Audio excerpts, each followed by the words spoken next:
Fundamentos de la teoría de la comunicación. Velocidad de canal y velocidad binaria. La principal manera de transmitir datos entre una computadora y una terminal es usando unos y ceros. Por ejemplo, el número binario 1001 representa el 9 en base 10. La forma más simple usada por los dispositivos para enviar un número binario por un canal de comunicaciones es conmutar la señal eléctricamente, o producir tensiones altas y bajas para representar a los unos y ceros. El canal de comunicaciones se describe por su capacidad, es decir, el número de bits por segundo. Entre las formas de representarse están las siguientes: bits sobre s, bps, bs. Los canales se clasifican en tres velocidades: baja, de 0 a 600 bits por segundo; media, de 600 a 4800 bits por segundo; alta, de 4800 a 9600 bits por segundo. Las velocidades más típicas más allá de los 9600 bits por segundo son, todas en bits por segundo: 14400, 19200, 56000, 64000 bits por segundo, 1.544 megabits por segundo y 2048 megabits por segundo en Europa. Comunicación de voz y formas de onda analógicas. La voz genera ondas acústicas que se propagan por el aire. Estas ondas generan altas o bajas presiones y se denominan analógicas. Un ejemplo de esto es el micrófono del teléfono, que transforma las oscilaciones de presión del aire en energía eléctrica. Las formas de onda poseen tres características muy importantes: amplitud, frecuencia y fase. La amplitud es el valor pico a pico o de cresta a valle que va a tener nuestra onda. La frecuencia es el número de ciclos por segundo que va a tener nuestra señal. La fase es cuando la onda recorre un cuadrante de la circunferencia en diferentes grados.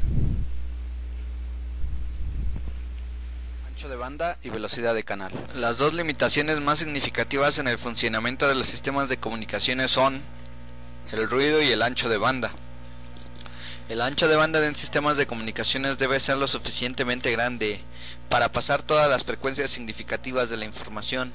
La capacidad de información de un sistema de comunicaciones es una medida de cuánta información de la fuente puede transportarse por el sistema en un periodo de tiempo dado.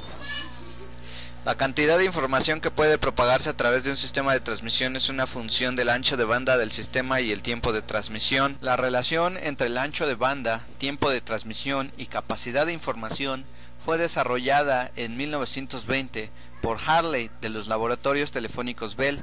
De manera sencilla, la ley de Hartley es: la capacidad de información es prácticamente igual al ancho de banda medida en Hz por el tiempo de transmisión medida en segundos. La ecuación muestra que la capacidad de información es una función lineal y es directamente proporcional al ancho de banda o el tiempo de transmisión. Por lo tanto, ocurrirá un cambio directamente proporcional a la capacidad de información.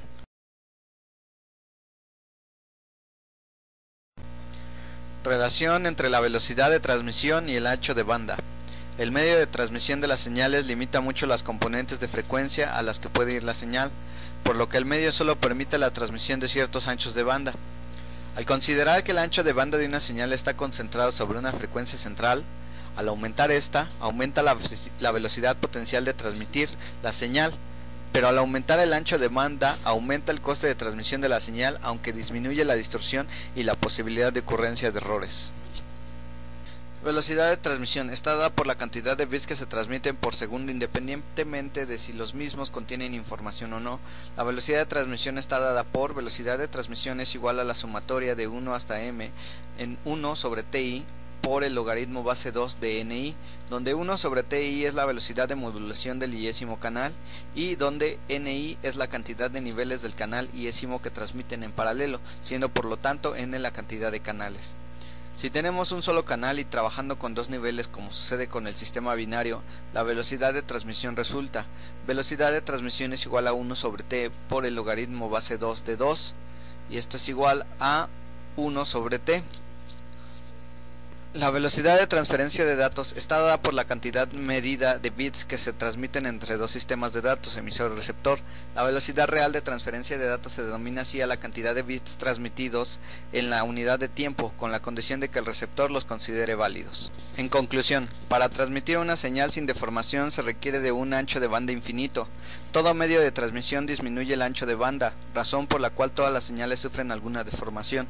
Cuanto mayor es el ancho de banda, mayor es la velocidad de transmisión que puede obtenerse. Cuanto mayor es la frecuencia de la señal, mayor es la velocidad de transmisión, puesto que cada bit tiene un menor tiempo de duración, y ello hace que sea posible enviar mayor cantidad de bits en el mismo tiempo. Capacidad de un canal con ruido. Teniendo en cuenta que el ruido es un parámetro fundamental y que el mismo se evalúa en potencia, la señal a ruido, que se mide en decibeles, es igual a 10 logaritmo de la potencia de la señal entre la potencia del ruido. Shannon estableció que la capacidad de un canal de comunicaciones está dada por la siguiente expresión. Capacidad va a ser igual a ancho de banda por el logaritmo base 2 de 1 más la potencia de la señal entre la potencia del ruido. La expresión de Shannon indica que el máximo límite teórico que puede obtenerse y a dicha capacidad se le denomina capacidad libre. Medios de transmisión. Existen distintos tipos de medios de transmisión, como el caso del par trenzado, el cable coaxial y la fibra óptica. Sin embargo, todos son aquellos soportes físicos a través del cual emisor y receptor se comunican entre sí. Tienen varias clasificaciones, pueden ser guiados o no guiados. Aquí algunos ejemplos, como los guiados, el par trenzado, el coaxial, la fibra óptica, y los no guiados, todos de carácter inalámbrico. Un medio de transmisión guiado en sí es aquel que en las ondas pasan por un camino físico, con los casos del cable coaxial, la fibra óptica y el cable de par trenzado. Hacemos énfasis en este cable, ya que es uno de los medios de transmisión más viejos. Su reconstrucción se basa en dos alambres de cobre aislado y los alambres se tensan en forma de ADN. Se aplica hoy en día en casi todos nuestros teléfonos. Podemos encontrar conectados a cualquier compañía telefónica mediante un cable de par trenzado, incluso en redes de área local. Existen distintos tipos de cableado. Se clasifican en categorías. Entre las más importantes son las categorías 3 y 5, ya que son las que soportan hasta 16 o 20 MHz. He aquí a una imagen y una ilustración del par trenzado. Es evidente que a mayor vuelta en el cable, mayor calidad en distancias más lejanas. Características de transmisión del par trenzado. Entre muchas podemos excluir la distancia, ya que literalmente sí es limitada. Sin embargo, los anchos de banda son limitados a 1 MHz y su velocidad igual. He aquí una imagen donde podemos observar el blindaje, la envoltura, el blindaje metálico y los pares trenzados.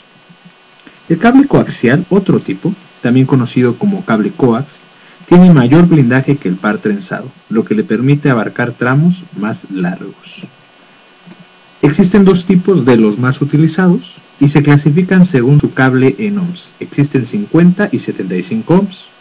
El de 50 es empleado para transmisión digital y el de 70 para televisión por cable. He aquí la imagen de un cable coaxial y sus componentes.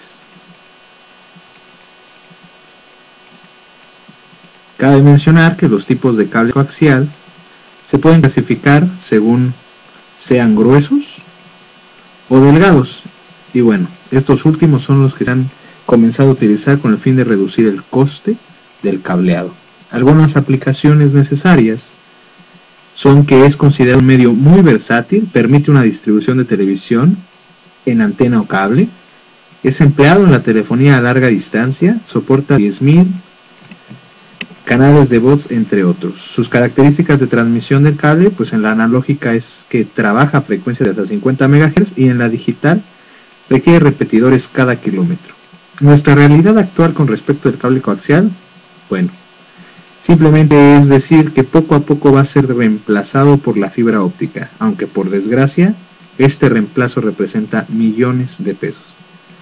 La fibra óptica, como antecedentes teóricos para poder entrar a este mundo, radican en las leyes de la mecánica clásica, las leyes de Newton, como un análogo de lo que vive la industria de la comunicación con las ecuaciones de Maxwell. Estas, las últimas, las de Maxwell, no requieren ningún cambio con las propiedades relativistas propuestas por Albert Einstein, ya que en ningún momento se cambia, ya que se consideran propiedades como la velocidad de la luz, entre otras.